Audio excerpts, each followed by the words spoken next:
आपने कभी सोचा है कि अल्लाह ताला अपने बंदों को क्यों इम्तिहान में डालता है? क्या इम्तिहान सिर्फ तकलीफ है या इसके पीछे कोई बड़ी हिकमत छुपी होती है? आज हम बात करेंगे एक ऐसे नबी की जिनका सब्र आज भी दुनिया भर के मुसलमानों को हौसला देता है। हजरत अय्यूब अलैहिस्सलाम, एक अमीर, सेहतमंद, खानदान वाला शख्स जो रातों रात सब कुछ खो बैठा, लेकिन फिर भी अल्लाह से शिकवा ना किया। ये कहानी है दर्द की, सब्र की और अल्लाह की लामहदूद नेमत की। अगर आप भी जिंदगी में मुश्किलात का सामना कर रहे हैं तो ये कहानी आपकी जिंदगी बदल देगी।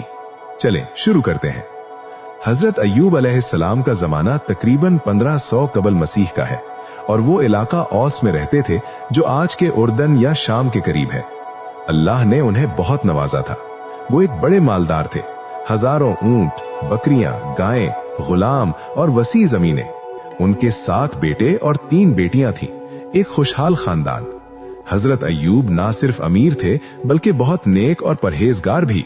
वो हर वक्त अल्लाह का शुक्र अदा करते, गरीबों की मदद करते और लोगों को अल्लाह की तरफ बुलाते। कुरान मजीद में अल्लाह फरमाता है, हमने अय्यूब को पाया कि वो बहुत साबिर और शाकिर बंदा है। सूरतुल अंबिया। तसव्वुर करें, एक शख्स जिसकी जिंदगी परफेक्ट है, सेहत, दौलत, औलाद, इज्जत, लेकिन अल्लाह को ये देखना था कि ये शुक्र हकीकी है या सिर्फ खुशहाली की वजह से। और फिर शुरू हुआ इम्तिहान का सिलसिला। शैतान ने अल्लाह से कहा, अय्यूब तो तेरा शुक्र इसलिए अदा करता है कि तूने उसे सब कुछ दिया है। अगर तू उससे ये सब छीन ले तो देख। शैतान ने देखा कि अय्यूब अलैहिस्सलाम का ईमान नहीं डगमगाया तो अल्लाह से इजाजत ली और उन्हें एक ऐसी बीमारी में मुब्तला कर दिया जो 18 साल तक चली। उनका जिस्म जख्मों से भर गया, बाल गिर गए, जिल्द फट गई और दर्द इतना शदीद कि वो रातों को सोते ना थे। लोग उनसे दूर भागने लगे क्योंकि बीमारी मुताद्दी समझी जाती थी। यहां तक कि उनकी बीवी भी थक गई लेकिन फिर भी वफादार रही। हजरत अय्यूब अलैहिस्सलाम शहर से बाहर एक वीरान जगह पर रहने लगे जहां वो दर्द में तड़पते लेकिन अल्लाह की तस्बीह करते रहते।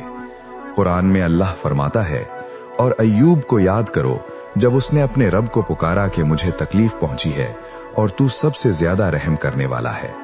नोट करें, उन्होंने शिकवा नहीं किया, सिर्फ दुआ की। शैतान ने उनकी बीवी के जरिए भी आजमाया। एक बार बीवी ने कहा, क्यों ना अल्लाह से कहो कि ये बीमारी दूर करे। अय्यूब अलैहिस्सलाम ने कहा, मैंने 80 साल खुशहाली में गुजारे, क्या 18 साल इम्तिहान ना बर्दाश्त करूं? ये दर्द की ऐसी कहानी है जो हमें सोचने पर मजबूर करती है। हमारे छोटे छोटे मसाइल में हम कितना शिकवा करते हैं। जज्बाती वक्फा। नाजरीन से सवाल पूछें ताकि वो रिलेट करें। सब्र की इंतहा और अल्लाह की रहमत। आखिरकार अल्लाह ने हजरत अय्यूब अलैहिस्सलाम की दुआ कबूल की। फरमाया, अपने पांव से जमीन पर मारो। जब उन्होंने मारा तो एक चश्मा फूट निकला। अल्लाह ने हुक्म दिया, इससे नहाओ और पियो। सूरत उस्साद आयत 42। वो नहाए तो तमाम बीमारी दूर हो गई। जिस्म पहले से ज्यादा खूबसूरत और सेहतमंद हो गया। अल्लाह ने उनकी दौलत दुगनी कर दी, नई औलाद अता की। 7 बेटे और 3 बेटियां जो पहले से ज्यादा खूबसूरत थीं। उनकी उम्र 200 साल से ज्यादा हुई। ये कहानी बताती है कि इम्तिहान के बाद अल्लाह की रहमत जरूर आती है। हजरत अय्यूब अलैहिस्सलाम का सब्र आज भी मिसाल है। हदीस में है कि रसूल अल्लाह सल्लल्लाहु अलैहि वसल्लम ने फरमाया, सबसे ज्यादा इम्तिहान अंबिया को दिया जाता है, फिर सालिहीन को। बुखारी। तो भाइयों और बहनों, हजरत अय्यूब अलैहिस्सलाम की कहानी से सबक ये है, जिंदगी के इम्तिहानों में सब्र करो, अल्लाह पर भरोसा रखो। जब दर्द आए तो याद करो, अल्लाह की रहमत करीब है। अगर ये कहानी आपको पसंद आई तो लाइक, शेयर और सब्सक्राइब करें। अल्लाह हम सबको सब्र अना फरमाए। आमीन। वस्सलामु अलैकुम वरहमतुल्लाहि वबरकातुहू।